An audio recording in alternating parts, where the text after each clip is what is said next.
위함이라. 아멘. 오늘 말씀을 가지고 도피성의 은혜라는 제목으로 말씀을 나누고자 합니다. 여러분, 지난주에 이제 태풍 솔릭으로부터 평안하셨죠? 네. 6년 만에 우리에게 피해를 줄 커다란 태풍이 온다고 해서 많은 사람들이 대비를 하고 이런 모양 저런 모양으로 마음에 단단히 준비를 했을 것입니다. 그런데 결과는 이렇습니다.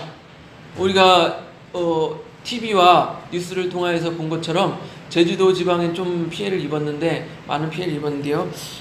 그 밖에 이제 육지로 이제 상륙을 해서 이 태풍이 점점 힘이 약해져서 별 큰 피해를 주지 아니하고 동해상으로 떠나가게 된 것을 보았습니다.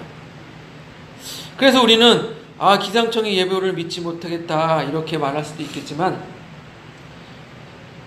그래도 태풍이 약할 것입니다, 별일 없을 것입니다 이렇게 예보했다가 마음의 준비도 하지 못하고 이런저런 준비도 못하고 큰 피해를 입는 것보단 그래도 준비를 하고 나서 피해를 입지 아니하는 게 훨씬 나을 것이라고 생각되어집니다.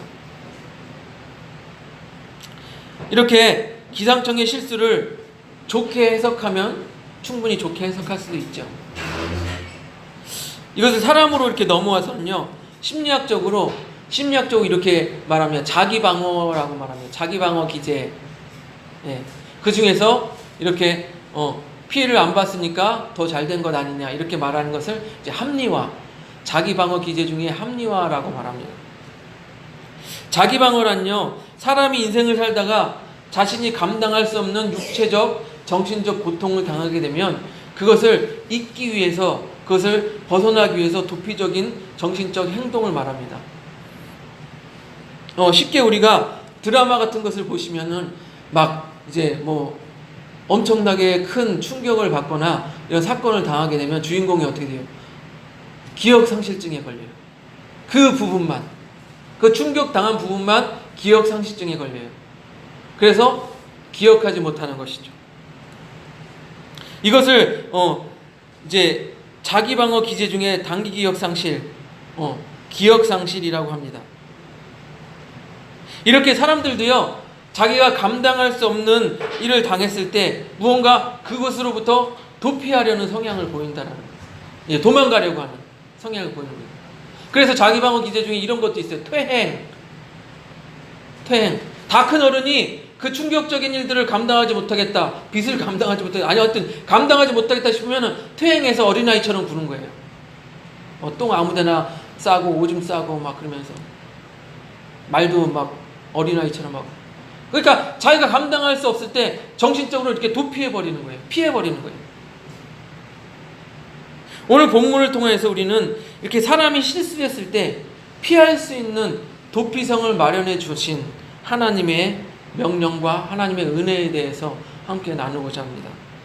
우선 여호수아서 13장 19장을 보면요, 요단강 이제 동편의 기업 분배 회상과 이어서 요단강 서편의 기업 분배, 그 가나안 본토를 이렇게 분배하는 과정에 대해서 나옵니다.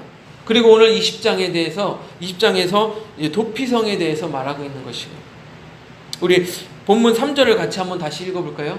20장 3절 같이 읽습니다. 시작. 부지 중에 실수로 사람을 죽인 자를 그리로 도망하게 하라. 이는 너희를 위하여 피해 보복자를 피할 곳이니라. 아멘. 이 부지 중에 실수로 사람을 죽인 것은 그 사람이 의도한 살인이 아니잖아요. 내가 저 사람을 죽여야지 하고 의도한 살인이 아닌 것입니다. 실수로 사람을 죽이게 되는 경우를 말합니다. 그런데 여러분, 그 당시에는 실수로 사람을 죽이게 되면 그의 가족들이나 친인척 사람들이 와서 복수하는 것, 똑같이 죽이는 것, 이게 일반사예요. 왜 그랬냐면 그 당시에는 법과 제도가 충분치 않았죠. 그리고 구약시대에 우리가 아는 것과 같이 이는 이로, 눈은 눈으로, 이는 이로 이렇게 있기 때문에 사람을 죽였어? 그래, 우리도 가서 죽이자. 복수하는 거예요. 그래서 하나님께서는 도피성을 만들어 실수로 사람을 죽인 사람이 죽이게 된 사람이 그들로부터 죽임을 당하지 않고 피할 수 있는, 보복자를 피할 수 있는 곳을 마련해 주신 것이, 이것이 곧 하나님의 은혜입니다. 여기서 우리는 한 가지 사실을 발견할 수 있습니다. 무엇이냐면 사람은 누구나 실수를 범할 수 있다는 거예요. 로마서 7장 15절을 보면요, 로마서 7장 15절을 보면 이렇게 기록하고 있으면, 내가 행하는 것을 내가 알지 못하노니 곧 내가 원하는 것은 행하지 아니하고 도리어 미워하는 것을 행함이라. 내가 원하는 것을 행하지 아니하고 도리어 미워하는 것을 행함이라. 이 말이 무엇입니까? 나는 선한 일을 행하고 싶어요. 내 마음속으로는 착한 일, 선한 일, 하나님의 뜻을 행하고 싶어요. 그러나 우리의 육신에 얽매인, 이 정욕에 얽매인 우리 육신은 어떻게 해요? 도리어 내가 원하지 않는 것, 악행을 행한다라는 것이. 이렇듯이 우리는 누구나 실수를 할 수가 있습니다. 목사라고 다릅니까? 목사도 많은 실수를 저지르고, 장로님이라고 다릅니까? 권사님이라고, 집사님이라고 다릅니까? 다 마찬가지입니다. 누구나 다 실수를 할 수가 있는 것이에요. 그래서 성경에서도 당대의 완전한 자, 완전한 사람이라 칭하였던 노아도요, 그 심판, 그 홍수의 심판 후에 포도주를 마시고 잠을 잘 때 자녀들에게 자기의 나체를 보이고 자는 그런 실수를 범하게 되는 것입니다. 또 삼손을 보세요. 용맹한 삼손, 힘이 센 삼손, 사사, 당시에 용맹하고 1000명, 당나귀 나귀뼈 턱뼈로 1000명을 죽였던 이 사사 삼손도요, 블레셋 기생에게 눈이 마음을 빼앗겨서 결국 블레셋에게 잡혀서 그 감옥에서 두 눈이 뽑히고 그 소처럼 맷돌을 갈게 되는 그러한 처지에 놓이게 되는 것, 그러한 실수를 범하게 되는 것, 이게 바로 사람입니다. 우리 성도 여러분 어떻습니까?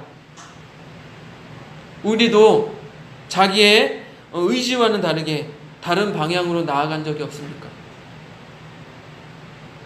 우리의 인생을 돌아보면요, 이렇게 실수하고 또한 좌절하고 넘어지면서 지금까지 우리가 왔지 않습니까? 그래도 우리가 이렇게 실수할 수 있는 존재다, 잘못할 수 있는 존재다 인정하지만 지금까지 이렇게 잘 살아온 것을 우리가 신앙의 눈으로 돌아보면 하나님께서 우리에게 다 피할 길을 주신 것이에요.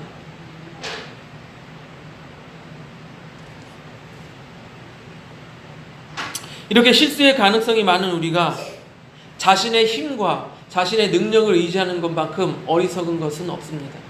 왜? 자기의 힘과 자기의 능력만 의지하다가 실수해서 어느 순간 타락하게 되고 어느 순간 넘어지게 되는 것이 바로 우리의 인간이기 때문이죠. 우리는 불완전한 존재이기 때문에 우리는 완전하신 하나님을 의지하며 살아가야 합니다. 즉, 나의 실수를 인정하고 하나님을 인정하는 삶을 사는 것입니다. 더 나아가서요, 저는 이렇게 되길 바라요.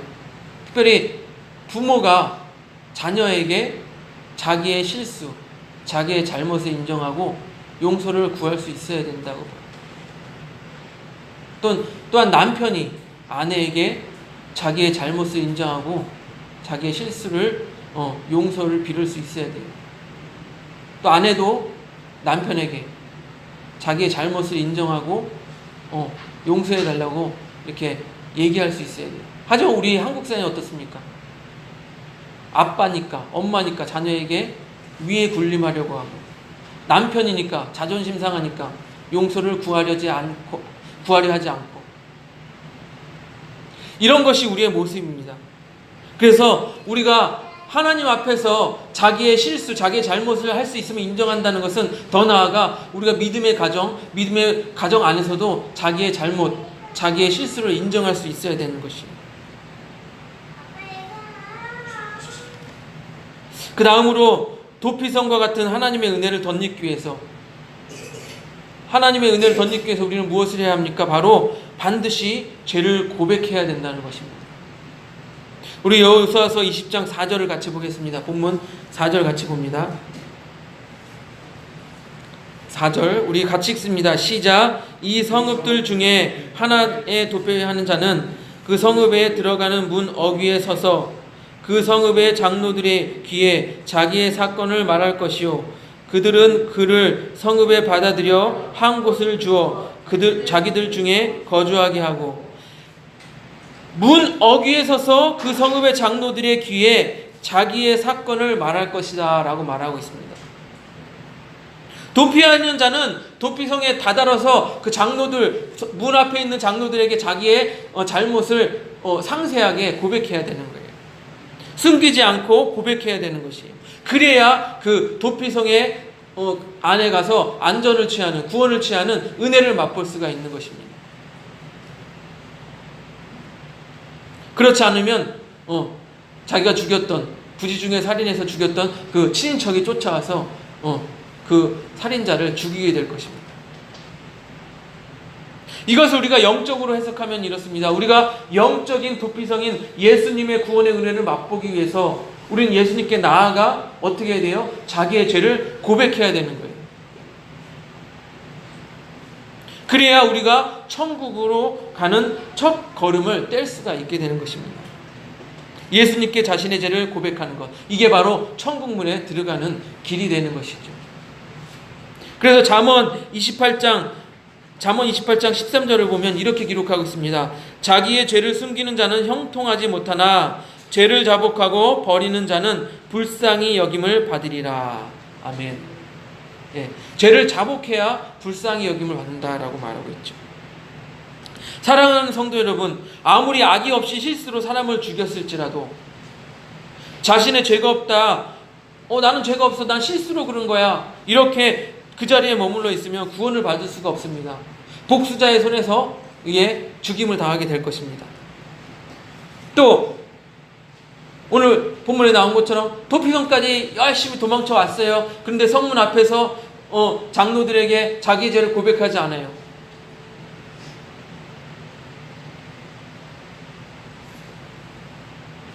즉 도피성까지 왔다고 해서 그냥 구원을 받는 게 아니에요. 그 성 안에 들어가려면, 구원을 받으려면 자기의 죄를 그 장로들에게 고백해야 된다는 거예요. 어떤 사람은 이렇게 말합니다. 내가 말이야 교회를 40년을 다녔는데, 내가 교회를 우리 부모님부터 내가 몇 대를 섬겼는데, 여러분, 교회를 다닌다고 무조건 구원받는 건 아닙니다. 교회를 30년, 40년, 50년을 다녔어도 예수 그리스도 앞에서 자기의 죄를 고백하고 회개하고 눈물 흘리고 그 용서함 받는 그런 사건이 없다면, 앞에 도피성에서 말한 것처럼 도피성 문 앞에까지 왔는데 자기 죄를 고백하지 아니하고 도피성 안에 들어가지 못하는 것과 똑같은 거예요. 교회를 아무리 다니면 뭐합니까? 예수 그리스도를 만나지 못하고 예수 그리스도 앞에 죄를 고백하지 못했는데, 그럼 구원의 문에 들어가지 못하는 거예요.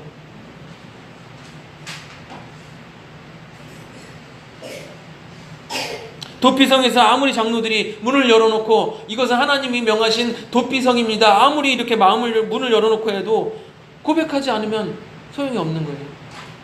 예수님이 교회에 좌정하셔서 두 팔을 벌리고 죄인들 다 내게로 오라, 내가 용서하겠다, 아무리 기다리셔도 교회에 나와서 예수 그리스도 앞에 죄를 고백하지 않으면 우리는 천국문에 들어갈 수 없는 것입니다. 그래서 우리는 교회를 다니는 것이 중요한 것이 아닙니다. 우리가 예수 그리스도 앞에 어떠한 자세를 취하느냐, 예수님이 우리 인생에 어떤 존재가 되느냐, 이것이 중요한 것입니다. 도피성 앞에 머무는 것이 아니라 죄를 고백함으로 도피성 안에서 그 구원함을 누리시는 우리 성도님들이 되시기를 바랍니다. 마지막, 우리 하나님은 결과보다 동기를 중요하게 여기시는 분이십니다.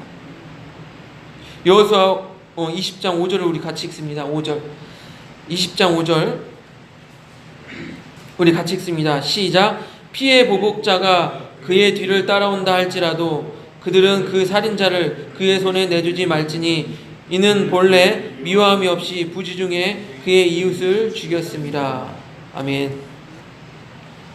도피성 사람들은요, 피해 보복자가 그의 뒤를 따라와도 그 살인자를 내주지 말라고 말하고 있는 거예요. 그 이유는 본래 미워함이 없이 부지중에, 이 부지중이라는 것은 알지 못하는 중이라는 거예요. 알지 못하는 사이에 그 이웃을 죽였기 때문이라는 거예요. 즉 결과는 살인이라는 결과를 낳았지만 그 동기는 내가 미워하거나 죽이려는 의도가 없었다라는 거예요. 여기서 사랑과 하나님의 차이를 극명하게 알 수가 있습니다. 피해 보복자는 그 결과만 놓고 따라가는 거예요. 너가 우리 누구를 죽였어? 가서 우리도 복수해야지. 그 결과만 놓고 따라갑니다. 하지만 하나님께서는 그가 왜, 무슨 동기로, 결과보단 동기를 바라보시는 것이죠. 사람은 결과를 보지만 하나님께서는 그 동기를 보십니다. 또한 사람은 외모를 보지만 하나님께서는 그 마음의 중심을 보시죠. 우리가 살아가면서요, 사람의 외모 또는 환경, 겉으로 드러난 것을 보고 판단했다가 큰 실수를 범할 때가 많습니다.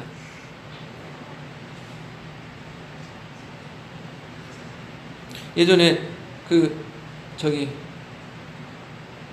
우리 권사님 말씀, 안산 제일교회 고은 목사님이 이 승합차를 타고 이제 그 강사로, 부흥의 강사로 이렇게 가셨다고 하는데, 예.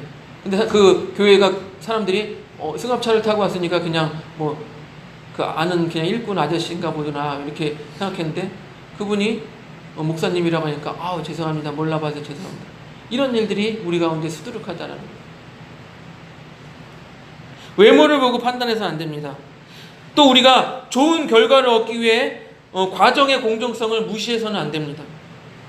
혹시 우리 마음속에 과정 다 상관없어, 결과만 좋으면 돼, 결과만 좋으면 됐지 그게 무슨 상관이야, 이런 마음을 가지고 계신다면 오늘 이 시간에 우리가 회개해야 합니다. 그런 식의 사고방식, 과정이 어떻게 됐든 동기가 어떻게 됐든 결과만 좋으면 돼, 이런 생각의 사고방식이 우리의 사회를 썩게 만드는 거예요. 우리 그리스도인들이 그런 생각을 가지고 살아간다면 우리 그리스도인들은 세상에서 빛과 소금의 역할을 감당할 수 없는 것이죠. 예수님은요, 부자의 많은 헌금보다 과부의 2렙돈의 헌금을 더 값지다라고 평가하셨습니다.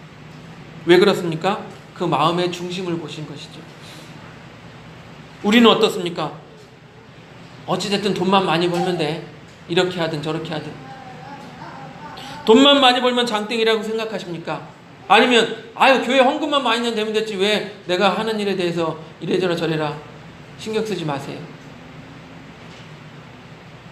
이렇게 생각하십니까? 구약 성경 마지막에 말라기 선지자는 이렇게 당시 사람들이 드리는 제사를 하나님이 싫어하신다, 거북해 하신다라고 말하고 있어요. 도색한 물건과 병든 동물로 하나님께 제사를 드리는 것을 꾸짖고 있습니다. 제가 읽어드릴게요. 말라기 1장 13절. 이건 특별히 우리가 마음에 더 와닿기 위해서 우리 표준 세번역 성경으로 제가 말씀을 드리도록 하겠습니다. 말라기 1장 13절. 만군의 여호와가 이르노라, 너희가 또 말하기를 이 일이 얼마나 번거로운고 하며 코웃음치고 훔친 물건과 저는 것 병든 것을 가져왔느니라. 너희가 이같이 봉헌물을 가져오니 내가 그것을 너희 손에서 받겠느냐, 이는 여호와의 말이니라. 예. 사람들이 번거로운데 하면서 코웃음 치면서 훔친 물건, 병든 것, 이런 거 가져와서 제사를 드린다라는 거예요. 여러분, 우리가 목표를 위해서 온갖 불법과 편법을 동원한다면 우리는 세상 사람들과 다를 바가 없습니다. 우리는 하나님의 자녀가 아닌 것이에요. 그리스도인이 아닌 것입니다. 오늘날 교회가 왜 욕을 먹습니까? 일례로 그렇습니다. 교회 우리 크게 건축하면 되지 하면서 건축하는 과정 가운데 온갖 불법과 온갖 이런 편법을 저지르는 거예요. 그러면서 마지막에 이렇게 말합니다. 하나님이 하셨습니다. 그러니까 교회가 지금 이 시대에 욕을 먹고 있는 거예요.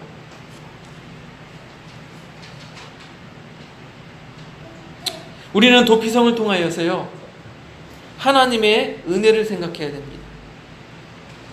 실수로 죄를 범하였을지라도 피할 길을 주시는 하나님의 은혜. 우리는 또한 도피성을 통해서요, 예수님의 구원을 생각해야 합니다. 도피성에서 구원을 받기 위해 자기의 잘못을 이야기해야 했던 것처럼 우리도 예수님의 구원의 은혜를 누리기 위해 예수님 앞에 자신의 죄를 고백해야 되는 것입니다. 마지막으로 우리는 도피성을 통해 하나님의 공의를 생각해야 합니다. 하나님께서는요, 알지 못하는 사이에 사람을 죽이게 된 사람이 복수자에게 복수를 당하여 죽임을 당하지 않게 하기 위해서, 그리고 그가 정당하게 재판을 받게 하기 위해서 그 도피성을 주셨습니다. 결과보다 동기를 중요하게 생각하시는 것이죠. 우리 모두 도피성을 통하여서 우리에게 전하여지는 하나님의 은혜를 경험하시면서 사시는 우리 그 사람 교회 성도님들이 되시기를 주님의 이름으로